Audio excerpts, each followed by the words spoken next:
ఈరోజు వీడియోలో వచ్చేసి కోళ్ళకి యాంటీబయాటిక్ ఇంజెక్షన్స్ అనేవి అసలు ఎందుకు చేసుకుంటాము, చేసుకోవడం వల్ల వచ్చే ఉపయోగాలు, అలాగే అవి చేసుకోకపోతే మనకు వచ్చే నష్టం, ఇవన్నీ తెలుసుకోవచ్చు. ఈ వీడియో ఎక్కడా స్కిప్ చేయకుండా చూడండి. మన ఛానల్ని ఫస్ట్ టైం చూసేవాళ్ళు సబ్స్క్రైబ్ చేసుకోండి. సబ్స్క్రైబ్ కాకుంటే కనీసం వీడియో స్కిప్ చేయకుండా చూడండి. ఈ వీడియో మీకు యూజ్ అవుతుందని అనుకుంటున్నాను. ఇక టాపిక్ ఏంటంటే, ఈ ఇంజెక్షన్స్ అనేవి ఎప్పుడైనా మనకి కోడికి బోర ఉండే ఎదురు ప్రదేశం ఉంటుంది కదా, మెత్తని కండ, కుడివైపు కానీ ఎడం వైపు కానీ ఆ కండకి మాత్రమే చేసుకోవాలన్నమాట. కొంతమంది అయితే రెక్కలకి వాటికి కూడా చేస్తారు. అలా చేసుకోవడం వల్ల వాటికి కొంచెం ఇంజెక్షన్ పవర్ కనుక ఎక్కువగా ఉంటే అవి రెక్క అనేది లేపలేమన్నమాట. ఇలా బోర ప్రదేశంలో చేసుకుంటే వాటికి మెత్తని కండ శరీరం కదా, ఎలాంటి ఇబ్బందులు లేకుండా ఉంటాయి అన్నమాట. యాంటీబయాటిక్ ఇంజెక్షన్స్ అనేవి అసలు ఎందుకు వాడాలి అన్న డౌట్ మీకు వచ్చే ఉంటుంది. ఎందుకనంటే యాంటీబయాటిక్ ఇంజెక్షన్స్ అనేవి వీటికి బూస్టర్ డోస్ కింద అనమాట. చిన్న పిల్లలకి వ్యాక్సిన్స్ వేస్తాం కాబట్టి ఒక 6 నెలలు వచ్చినంత వరకు అంత ఇబ్బంది ఉండదన్నమాట. ఈ 6 నెలల తర్వాత నుంచి కొంచెం మనకి గ్రోత్ అనేవి వస్తాయి కాబట్టి, అంటే కేజీ పైన ఉంటాయి కోళ్ళన్నీ. ఇక అవి వెయిట్కి తగ్గ ఫీడ్ అనేది తింటూ ఉంటాయి కాబట్టి అటు తిరుగుతూ ఉంటాయి, తింటూ ఉంటాయి. అలాగే సీజన్ వారీగా ఎండాకాలం కావచ్చు, వర్షాకాలం కావచ్చు, అలాగే చలికాలం కావచ్చు, సీజన్ చేంజ్ అయినప్పుడల్లా మీరు గమనించుకున్నట్లయితే వీటికి హెల్త్ పరంగా వచ్చేసి కొంచెం డల్ అయిపోతాయి అన్నమాట. ఒక్కొక్కసారి ఫీడ్ తినలేవు. అలాగే వేసవిలో ఉందంటే ఎక్కువ మోతాదులో ఫీడ్ తినలేవు, వాటర్కే ఎక్కువ ఇంపార్టెన్స్ ఇస్తూ ఉంటాయి. అలాగే వర్షాకాలం వచ్చేసి వాటికి వాటర్ అనేవి ఎక్కడ పడితే అక్కడ తాగేస్తూ ఉంటాయి. వర్షం పడ్డప్పుడు కానీ, వర్షం నీళ్లు కానీ, నిల్వ ఉన్న నీళ్లు కానీ అలా తాగినప్పుడు వాటికి ఇంకా లేనిపోయిన ఇన్ఫెక్షన్స్ అన్నీ వస్తూ ఉంటాయి అన్నమాట. చలి అనే దానికి గొరక సమస్యలు ఇలాంటివన్నీ వస్తూ ఉంటాయి, అది మీకు తెలిసిందే. కానీ ఈ ఇంజెక్షన్స్ అనేవి అంటే చేసుకోవడం వల్ల, యాంటీబయాటిక్స్ అనేవి ఇంజెక్షన్స్ చేసుకోవడం వల్ల వాటికి ఎలాంటి ఫీడ్ తిన్నా, ఎలాంటి వాటర్ తాగినా, అలాగే సీజన్లో ఎలాంటి మార్పులు వచ్చినప్పుడు వాటికి హెల్త్కి సంబంధించిన ఎటువంటి ఇబ్బందులు లేకుండా ఇవి బాగా ఉపయోగపడతాయి అన్నమాట.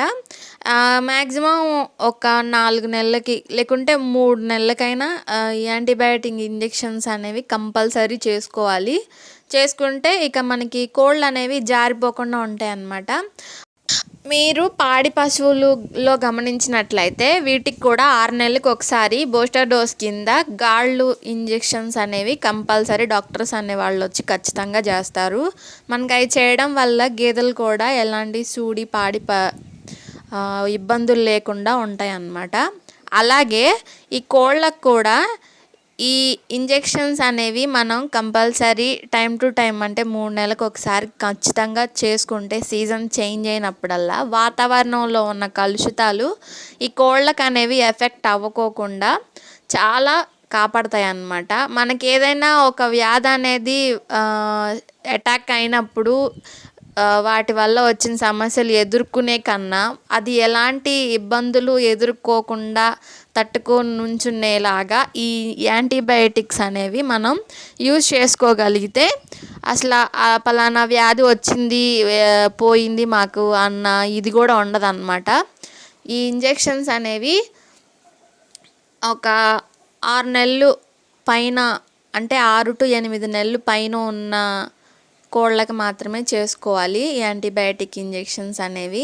అలాగే ఈ చిన్న చిన్న కోళ్ళు కానీ, బాతు పిల్లలు కానీ ఇలాంటివి ఉంటాయి కదా, వాటికైతే ఎలాంటి ఇంజెక్షన్స్ అయితే ఉండవు అన్నమాట. మెడిసిన్స్ ద్వారానే యాంటీబయాటిక్ పౌడర్స్ ఉంటాయి, అవి వాటర్లో కానీ కలిపి పెట్టేసుకోవచ్చు.